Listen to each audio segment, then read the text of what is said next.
पुष्प नहीं चिंगारी है, ये भारत की नारी है। पुष्प नहीं चिंगारी है, अरे खूब लड़ी मर्दानी वो तो झांसी वाली रानी है, अरे खूब लड़ी मर्दानी वो तो झांसी वाली रानी है। हमारी बहनों को जो न्याय मिलना चाहिए, मिलना चाहिए, मिलना चाहिए, हमारे बहनों को न्याय मिलना चाहिए, मिलना चाहिए, मिलना चाहिए। रैपिडो को फांसी दो, फांसी दो, फांसी दो, रैपिडो को फांसी दो, फांसी दो, फांसी दो। बंगाल प्रशासन मुर्दाबाद, मुर्दाबाद, मुर्दाबाद, बंगाल प्रशासन मुर्दाबाद, मुर्दाबाद, मुर्दाबाद।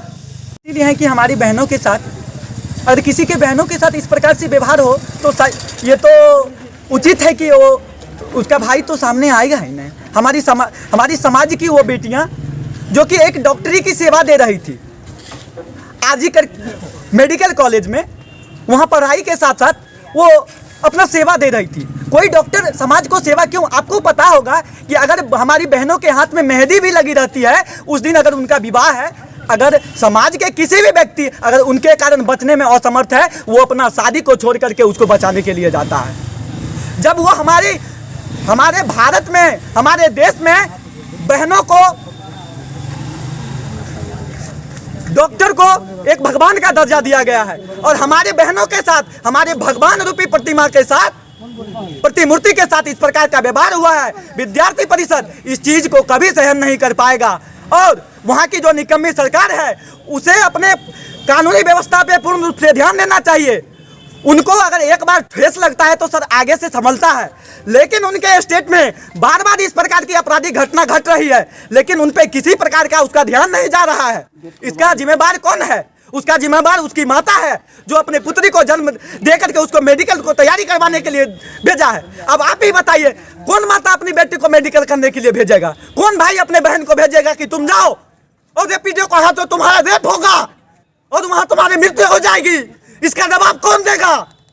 आपके चैनलों के माध्यम से हम पूछना चाहते हैं और हर एक भारत के हर एक युवाओं को हम आह्वान करते हैं कि अपने बहनों के लिए, अपने माताओं के लिए अगर रोड पे आना हो, अगर प्राण भी देना हो तो एक कदम पीछा नहीं हटेंगे।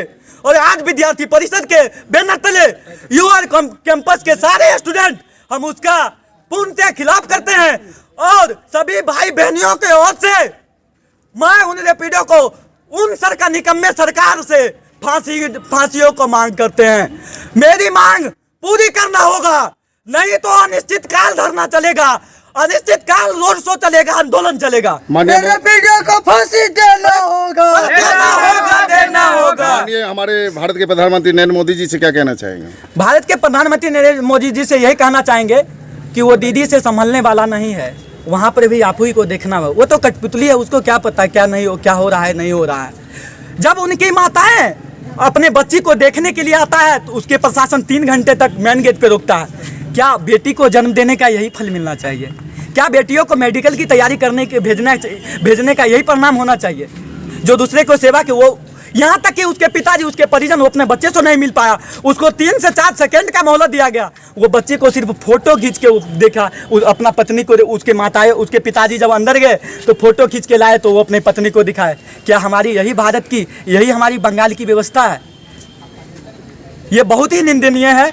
इस चीज की हम विद्यार्थी परिषद के सभी कार्यकर्ता पूर्णतः विरोध करते हैं। अगर न्याय नहीं मिला तो ये विरोध प्रदर्शन हमेशा जारी रहेगा जब तक उसका जो है समुचित न्याय न हो जाए। हमारे बहनों के साथ अगर न्याय नहीं हो, उसके परिजनों के साथ न्याय नहीं हुआ तो ये दूर नहीं कि लगातार वहाँ बंगाल की कॉपी अब बिहार में होने लगी है, ऐसे ही हमारे समाज में होने लगेगी, ऐसे ही हमारे पंचायत में होने लगेगी, ऐसे ही हमारे कॉलेज में होने लगेगी।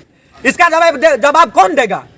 यही हमारा मांग है कि वो जो इस प्रकार की अपराधी है उसे फांसी होना चाहिए। कि हमारी बहू बेटियों के साथ में इस तरह का व्यवहार हर बार होते जा रहा है। एक नहीं, दो नहीं, कितनी बेटियों के साथ इस तरह का व्यवहार किया जा रहा है। आप सामूहिक तरह से किसी के साथ रेप कीजिएगा तो किसी भी बहू बेटी अपने आप को सुरक्षित नहीं पा रही है। पहला बात तो किसी भी लड़की को अपने लिए आवाज़ उठाने का उस इच्छा या शक्ति होना चाहिए कि आपके साथ कोई भी दुर्व्यवहार कर रहा है उसी टाइम उसको मुंह तोड़ जवाब दीजिए या उसका मुंह तोड़िए या जो करना है कीजिए, लेकिन उसको छोड़ना नहीं चाहिए, चाहे वो इतना भी शक्तिशाली इंसान क्यों ना हो। आपके सामने में आपके अंदर खुद की शक्ति होनी चाहिए जो आप किसी के अंदर घुस के उसको मारिए, चाहे कोई भी हो, कितना भी बड़ा प्रशासन हो या कुछ भी हो, आपके लिए उतना नहीं होना चाहिए। आपके अंदर इतना शक्ति होना चाहिए कि आप उस चीज़ को सजा दे, खुद से दे। नहीं हो सकता है प्रशासन, या प्रशासन तो यहाँ पे कुछ कर नहीं रहा है। बिहार के मुख्यमंत्री कहते हैं बेटी पढ़ाओ बेटी बचाओ, इसके उनको क्या कहना चाहेंगे? बेटी पढ़ तो रही है, आगे भी बढ़ रही है, लेकिन बेटी बच कहाँ रही है? क्योंकि सुरक्षा के लिए नीतीश कुमार बार बार कह रहे हैं। नहीं, किसी भी देश में या फिर हमारे बिहार में ही कोई भी बहू बेटी सुरक्षित नहीं है, कहीं पे भी कोई सुरक्षित नहीं है।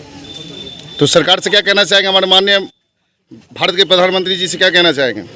वो ऐसा कोई नियम दे या फिर ऐसा कुछ बनाए नियम जो हमारी बहू बेटियों के लिए वो उस चीज़ को सटीक माने, हर चीज़ के लिए उसको अपना एक स्वतंत्रता, मतलब हमारा भारत या हमारा देश आज़ाद हो गया, लेकिन हमारी बहू बेटी अभी तक आज़ाद नहीं है हुई है।